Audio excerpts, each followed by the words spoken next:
Hello guys, excellent study में आप सभी का स्वागत करती हूँ। आज मैं बात करने वाली हूँ पॉलिटी के एक बहुत ही ज़्यादा इम्पोर्टेंट क्वेश्चन के,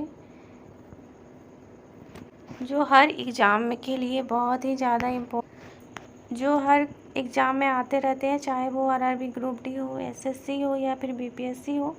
तो चलिए स्टार्ट करते हैं हमारे फर्स्ट क्वेश्चन से। और उससे पहले एक रिक्वेस्ट करना चाहूँगी, अगर आपने मेरे चैनल को अभी तक सब्सक्राइब नहीं किया है तो जल्दी से सब्सक्राइब कर लें। तो हमारा फर्स्ट क्वेश्चन है, भारतीय संविधान में शामिल है, क्या क्या शामिल है? 395 अनुच्छेद, 22 भाग, 12 सूचियाँ। सेकंड क्वेश्चन है, भारतीय संविधान की प्रस्तावना में समाजवादी शब्द किस संविधान के तहत जोड़ा गया? तो इसका आंसर हो जाएगा 42वें संविधान संशोधन द्वारा। और ये कब हुआ था? 1976 में। अब थर्ड क्वेश्चन देख लेते हैं, भारतीय संविधान में संशोधन करके शिक्षा का अधिकार कब जोड़ा गया था? तो ये जोड़ा गया था 1 अप्रैल 2010 में, याद रखना फ्रेंड्स। और आगे अब चलते हैं, भारत के संविधान में मौलिक कर्तव्य के संविधान संशोधन के द्वारा जोड़ा गया। तो इसका आंसर हो जाएगा 42वें संविधान संशोधन के द्वारा। और फोर्थ क्वेश्चन देख लेते हैं, यदि राष्ट्रपति एवं उपराष्ट्रपति का पद खाली हो तो भारत के राष्ट्रपति के पद पर कौन होता है? तो इसका राइट आंसर हो जाएगा लोकसभा अध्यक्ष। अगर बाय द वे राष्ट्रपति और उपराष्ट्रपति दोनों नहीं है या फिर भंग हो जाता है तो उस परिस्थिति में राष्ट्रपति के पद पर लोकसभा अध्यक्ष को बिठाया जाता है। आगे अब क्वेश्चन देखते हैं, एक विधायक जो संसद में प्रस्तुत किया जाता है वह कौन सी क्रिया के बाद अधिनियम बन जाता है? एक विधेयक जो संसद में प्रस्तुत किया जाता है कौन सी क्रिया के बाद अधिनियम बन जाता है? तो इसका राइट आंसर हो जाएगा जब राष्ट्रपति अपनी सहमति दे देता है तब वो विधेयक अधिनियम बन जाता है।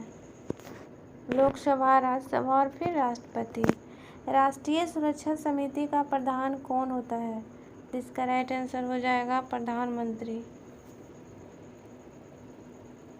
भारत सरकार का कौन सा अधिकारी सदस्य न होते हुए भी भारतीय संसद की कार्यवाही में भाग लेने का अधिकार रखता है? तो इसका राइट आंसर हो जाएगा अटॉर्नी जनरल। एक एमपी की सीट को रिक्त घोषित किया जा सकता है यदि वह सदन से लगातार कितने माह की अवधि के लिए अनुपस्थित रहता है? एमपी मतलब मेंबर ऑफ पार्लियामेंट, किसी सदन में नहीं है तो वो कितने दिन तक लगातार नहीं रहेगा तो वो वैकेंट हो जाएगा। तो इसका राइट आंसर हो जाएगा 6 महीना। 6 महीना तक अगर वो नहीं आया तो वो खाली हो जाएगा। एक गैर सदस्य के रूप में संसद के किसी एक सदन की कार्यवाही में भाग ले सकता है। कौन ले सकता है? तो महान्यायवादी।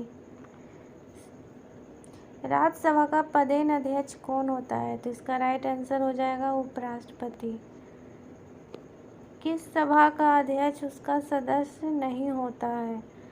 मतलब कौन सा, लोकसभा या फिर राज्यसभा में कौन सा ऐसा है जो उसमें तो होता है वो अध्यक्ष बट उसमें वो सदस्य नहीं होता? तो वो हो जाएगा राज्यसभा। राज्यसभा का अध्यक्ष कौन होता है? उपराष्ट्रपति। तो उपराष्ट्रपति है जो राज्यसभा का सदस्य नहीं होता। धन विधेयक कहाँ पर दिया जा सकता है? तो लोकसभा में। किस सदन में धन विधेयक को घोषित किया जाता है? तो लोकसभा में। लोकसभा लोक लेखा समिति अपनी रिपोर्ट प्रस्तुत करती है लोकसभा के स्पीकर को। लोक लेखा समिति अपनी रिपोर्ट प्रस्तुत करती है लोकसभा के स्पीकर को। नेक्स्ट है, राज्य सरकार का कार्यकारी अध्यक्ष संवैधानिक प्रमुख कौन होता है? इसका राइट आंसर हो जाएगा राज्यपाल। हम नेक्स्ट देख लेते हैं, किस अनुच्छेद के अनुसार भारत के राष्ट्रपति द्वारा राष्ट्रीय आपातकाल की घोषणा की जा सकती है? तो ये है अनुच्छेद 352। नेक्स्ट है, आम चुनावों में मतदान की आयु 21 वर्ष से घटाकर 18 वर्ष कर दी गई, कौन से संविधान संशोधन द्वारा? तो 61वें संविधान संशोधन द्वारा 1989 में हुआ था। ये 21 से 18 कर दी गई, पहले 21 वर्ष थी 1989 से पहले। नेक्स्ट है, भारतीय संविधान की 8वीं सूची में मान सरकारी भाषाओं की संख्या है 18। 18 थी 2003 में, 2003 से पहले ये 18 थी, अब 22 हो चुकी है, याद रखना फ्रेंड्स। विकेंद्रीकरण प्रणाली की सिफारिश किसने की थी? तो ये सिफारिश की थी बलवंत राय मेहता ने। नेक्स्ट है, अशोक मेहता समिति ने निम्नलिखित की सिफारिश की। पंचायती राज की द्विस्तरीय सरकार, इसकी सहायता की थी। ब्लॉक स्तर पर पंचायत समिति है, प्रशासनिक पदाधिकारी। नेक्स्ट है, संविधान को संविधान सभा द्वारा अंगीकृत कब किया गया था? 26 नवंबर 1949 को किया गया था। नेक्स्ट है, भारतीय संविधान दिवस कब मनाया जाता है? भारतीय संविधान दिवस मनाया जाता है 26 नवंबर को। नेक्स्ट है, निम्नलिखित में से किसको संविधान द्वारा मौलिक अधिकारों को लागू करने की शक्ति दी गई है? सर्वोच्च न्यायालय एवं उच्च न्यायालय को। तो ये इतने क्वेश्चन थे फ्रेंड्स, जो बहुत ही ज़्यादा इम्पोर्टेंट थे। आशा करती हूँ आपको ये अच्छे से समझ में आ गया होगा। आप इसे 3 बार 4 बार देखना, जिससे आपको ये पूरी तरह से याद हो जाए, क्योंकि ये बहुत ही ज़्यादा इम्पोर्टेंट है और ये एग्ज़ाम में आएगा ही आएगा।